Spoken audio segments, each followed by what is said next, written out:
So welcome to this guidance video on meditation for prosperity. So what we're going to do now is we're going to talk through the technique that you're going to use in this meditation. And there's kind of a couple of important points to focus on. First of all, it's your hands, okay? So your hands, you're going to be lining up your forefingers, and then you're going to be lining up the mounds on your hands, okay? And your hands are going to be moving, and they're going to be banging the forefingers together and then banging the moon mounds, we call them, of your hands together in a kind of a rhythmic movement. So that's the movement. And the key to this meditation is that your right thumb is going to cross under your left as they move. Okay, so always right thumb going over left, and be very specific with how the fingers connect. So I just want you to practice that part now. Yeah, feel that right thumb going over left and be specific with how the hands are touching. You know, Kundalini, it's a science of right angles and triangles. Now the next important part of it is how the hands are positioned. So you're going to actually have the fingers at the level of the throat, and the hands are pointing kind of 45 degrees up. So they're at an angle, and it's like you're shaping something. Imagine that you're shaping your prosperity in the world, for example.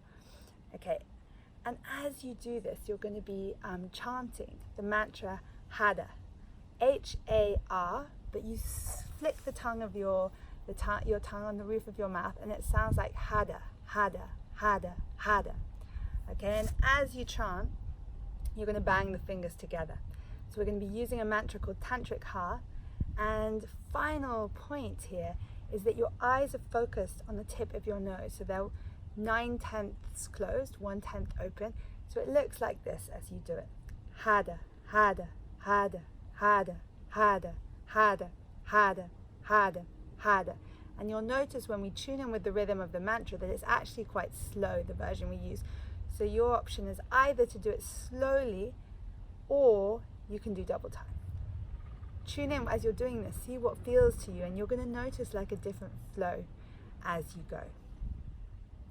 So before each time we do this meditation, I'm going to ask you to tune in with two mantras, one mantra actually, which is Om Namo Gurudev Namo, and it means I bow to the creative wisdom within, I bow to the creative wisdom of all that is, and it's kind of connecting you with your higher self, with the golden chain of teachers who've gone before us. So we always tune in with this mantra before we begin the 11-minute practice, and then we tune out with 3 long chants of Satnam, and Satnam means truth is my name.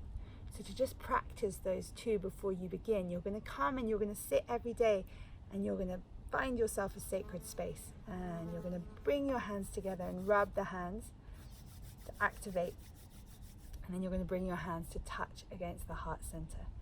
And from here you're going to inhale and exhale 3 times, and then you're going to chant the mantra Om Namo Gurudev Namo, and it sounds like this. Om Namo Gurudev Namo. Om Namo Gurudev Namo. Om Namo Gurudev Namo.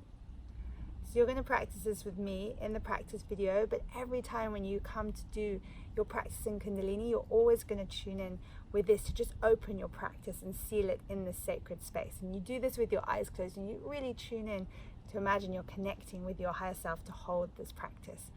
And then at the end, again, you bring your hands to your heart center, closing your eyes, tuning in, and we close with the mantra Satnam, and it's 8 counts of Sat, 1 count of Nam, so it sounds like this. Satnam,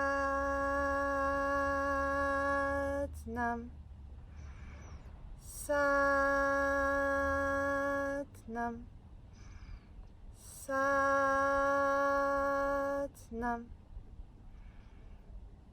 So those are kind of the core basics that you need for this meditation journey that we're going to go on.